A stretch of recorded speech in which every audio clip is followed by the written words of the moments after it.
Kia tượng một.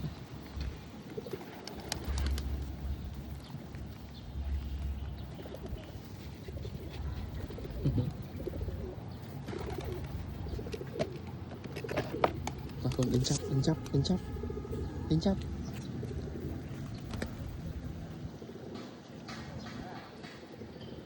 Một bên cho nó bên chỗ đây.